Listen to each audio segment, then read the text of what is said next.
Itong araw na ito ay asikasuhin naman namin ni husband ang pagpabaksin ng dalawa, si Oscar at si Peter, dahil si Piper, kompleto na daw yon, sabi ni Kathleen. Mabuti na lang good boy ito si Peter, matakutin kasi yung asong ito. Ang bait-bait lang niya talaga habang kalong-kalong ko dyan sa sasakyan. At si Oscar naman inilagay namin sa likod dahil nuti-nuti naman siya kasi at malaki kasing bulas. So ayan, maghahanap kami ngayon, hahanapin namin actually yung clinic para sa mga aso. Pero alam na ni husband kung saan banda dahil nakita na ni Makmak nung mga ilang araw sa kanya.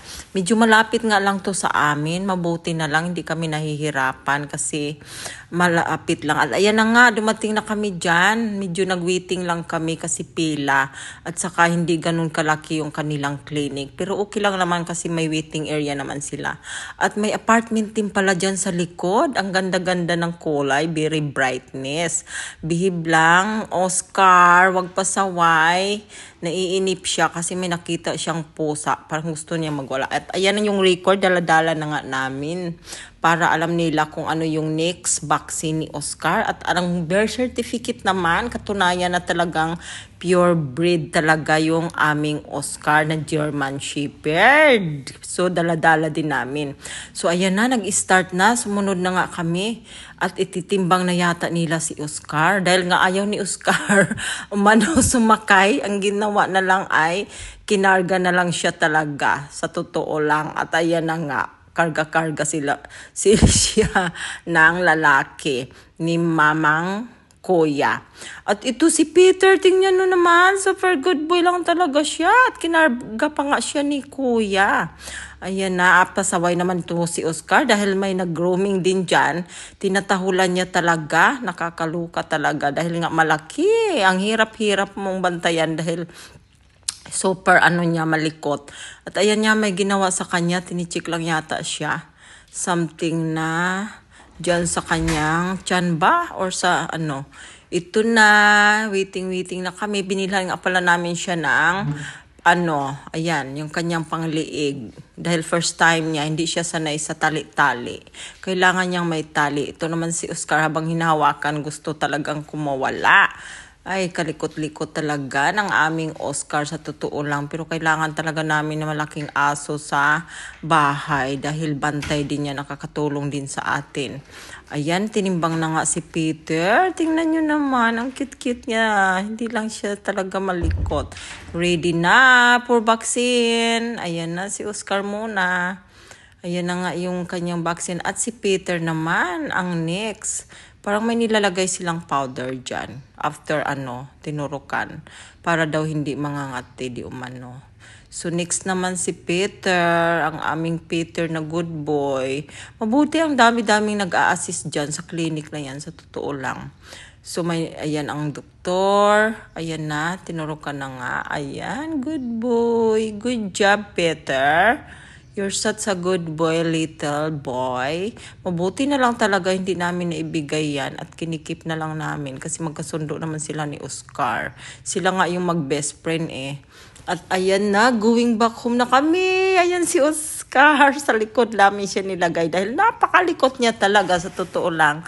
Hindi mo siya pwedeng iharap dahil sobra siyang nang dadamba. At ayan na nga, on the way home na kami, mga kainday. Pag nakita nyo yung mataas na bundok na yan, mountain na yan, ibig sabihin, malapit na kami sa amin. At yung mga farm rice na yan, nakikita nyo, nakakatuwa talaga pag sa province ka. Lalong-lalo na sanay ka sa province dahil lumaki naman talaga ako sa province, sa Surigao del Norte. Kaya parang namimiss ko yung culture ng talaga, simoy ng probinsya. Kaya talagang nag-decide kami na bumili ng bahay sa probinsya.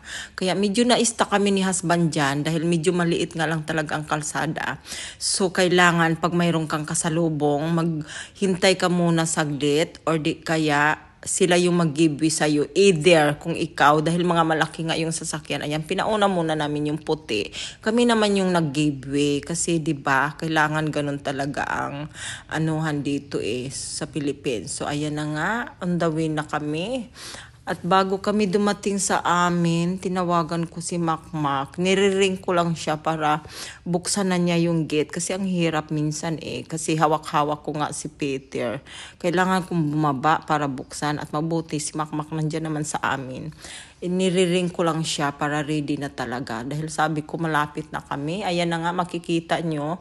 Pag may makita kayong sobrang haba na gate. At ayan, yung mga tanim na yan sa amin yan. Yung parang puno siya ng coconut, pero hindi talaga siya coconut. Sana nga coconut, no, para may na-harvest na sana kami. Ayan na nga ang aming bahay, mga kainday. Ayan na, pag nakita nyo yan, ibig sabihin, ayan na ang bahay namin, ang aming little house dito sa Philippines, sa Dinalupihan, Bataan. Ayan na nga, binuksan na nga kami ni Makmak. Thank you, Makmak, sa iyong pagbukas. Ayan na, papasok na kami sa aming home, sweet home. At ang makikita mo kaagad ang aming malawak na garden na hindi pa talaga siya tapos taniman. Tataniman ko pa talaga yan ng marami, sa totoo lang. Pupunuin kita ng mga tanim. At ayan na, nagpa-parking na si husband. At tinali naman namin si Oscar dahil sabi nila bawal daw siya magbasa-basa. Hindi ko nga alam masyado kung bakit bawal. At ito naman si Piper, inilagay ulit yung kanyang panliig na tali. Kasi tinanggal ko siya last time dahil parang sumikip siya. Ngayon,